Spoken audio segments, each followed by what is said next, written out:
Hi കൂട്ടുകാരെ, പുതിയൊരു വീഡിയോയിലേക്ക് ഏവർക്കും സ്വാഗതം. ഇന്നുണ്ടാക്കുന്നത് ഒരു ഫിഷ് പൊള്ളിച്ചതാണ്. അപ്പോൾ അതിനായിട്ട് എടുത്തിരിക്കുന്നത് റോഹു ഫിഷാണ്. അതിനായിട്ട് മസാല തയ്യാറാക്കുകയാണ്. ഇഞ്ചി, പച്ചമുളക്, വെളുത്തുള്ളി, പുതിന, വെള്ളത്തിലിട്ട് കുതിർത്ത വറ്റൽമുളക് എന്നിവ അരച്ചെടുക്കുകയാണ്.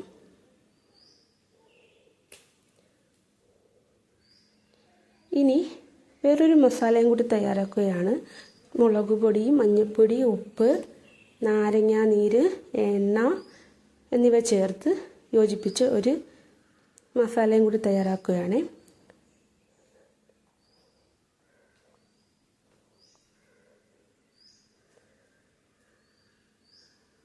ഇതിലേക്ക് കുരുമുളക് ചേർത്തിട്ടില്ല. കുരുമുളക് നേരിട്ട് ഫിഷിലേക്കാണ് ചേർത്ത് കൊടുക്കാൻ പോകുന്നത്. ഇത് കുരുമുളകാണ്. അപ്പം കുരുമുളക് നേരിട്ട് ഫിഷിലേക്ക് ചേർക്കുകയാണ്. അതാകുമ്പോൾ നല്ല ഫ്ലേവർ കിട്ടും, നല്ല എരിവും കിട്ടും. അതിന് വേണ്ടിയിട്ടാണ്. അപ്പോൾ നമ്മൾ രണ്ടാമതുണ്ടാക്കിയ മസാല മീനിൻ്റെ എല്ലാ ഭാഗത്തും നന്നായിട്ട് തേച്ച് പിടിപ്പിക്കുകയാണ്. ഇനി ഇതിലേക്ക് ആദ്യം ഉണ്ടാക്കിയ മസാലയും കൂടി നന്നായിട്ട് തേച്ച് പിടിപ്പിച്ചെടുക്കാം. ഈ റോഹു ഫിഷ് പെട്ടെന്ന് മസാല പിടിക്കില്ല.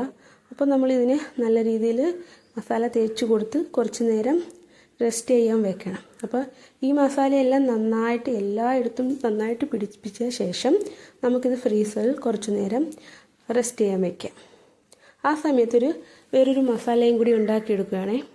അപ്പോൾ പാൻ ചൂടായ ശേഷം ഇത് എണ്ണ ഒഴിച്ച് അതിലേക്ക് ജീരകം ഇട്ടിട്ട് സവോള, കുറച്ച് ഉപ്പും കൂടി ചേർത്ത് നന്നായി ഇളക്കി യോജിപ്പിച്ച ശേഷം ഇതിലേക്ക് പുതിനയില, മഞ്ഞൾപ്പൊടി, മുളക് പൊടി, കുരുമുളക് പൊടി എന്നിവ ചേർത്ത് കൊടുക്കാം.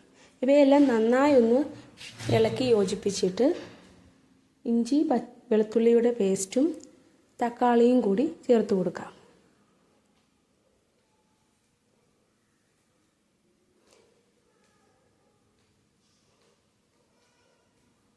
ഇനി ഇതിലേക്ക് ചെറുതായി അരിഞ്ഞു വച്ചിരിക്കുന്ന ക്യാപ്സിക്കം കൂടി ചേർക്കാം. കുറച്ച് ടൊമാറ്റോ സോസും കൂടി ചേർത്ത് കഴിയുമ്പോൾ ഈ മസാല റെഡിയായി. ഇനി മീനെല്ലാം നന്നായിട്ട്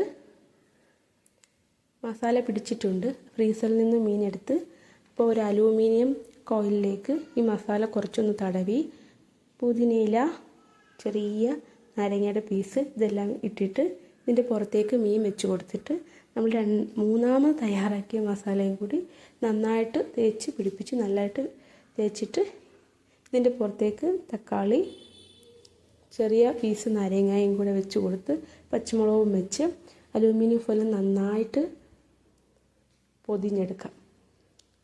അപ്പം എല്ലാം മസാലയും തേച്ച് പിടിപ്പിച്ച് അലൂമിനിയം ഫോയിൽ പൊതിയാൻ പോവുകയാണ്. ഇനി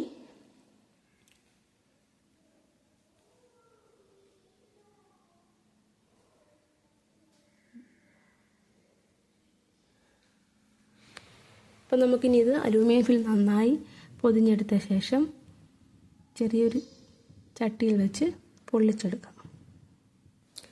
ഇത് ശരിക്കും നോർത്ത് ഇന്ത്യ, കേരള മിക്സ് സ്റ്റൈലാണ്. കാരണം നമ്മളിവിടെ മീനിങ്ങനെ പൊള്ളിക്കുമല്ലോ വാഴയിലയിൽ. അവിടെ വാഴയില കിട്ടാത്തതുകൊണ്ടാണ്. അപ്പോൾ ഹസ്ബൻഡാണ് ഇത് ഉണ്ടാക്കുന്നത്. അപ്പോൾ അവിടെ ഹസ്ബൻഡും ഫ്രണ്ട്സും എല്ലാവരും കൂടെ ഉണ്ടാക്കിയതാണിത്. നമ്മുടെ സ്റ്റൈലായിട്ട് മസാലയൊക്കെ ചേർത്ത് പിന്നെ അവർക്ക് ഇൻട്രസ്റ്റ് ആയിട്ടുള്ള ക്യാപ്സിക്കം ഇതെല്ലാം ആഡ് ചെയ്ത് ടൊമാറ്റോ സോസ്, നമ്മളിവിടെ സാധാരണ അങ്ങനെ ടൊമാറ്റോ സോസ് ആഡ് ചെയ്ത് കണ്ടിട്ടില്ല. പക്ഷേ ഇത് നല്ല ടേസ്റ്റാണ് കേട്ടോ. അപ്പോൾ ഇതെല്ലാം ഉണ്ടാക്കിയിട്ട് എല്ലാവരും കൂടെ ഭക്ഷണം കഴിക്കാൻ പോവുകയാണ്. അപ്പോൾ വീഡിയോ എല്ലാവർക്കും ഇഷ്ടപ്പെട്ടെന്ന് കരുതുന്നു. സപ്പോർട്ട് ചെയ്യുക.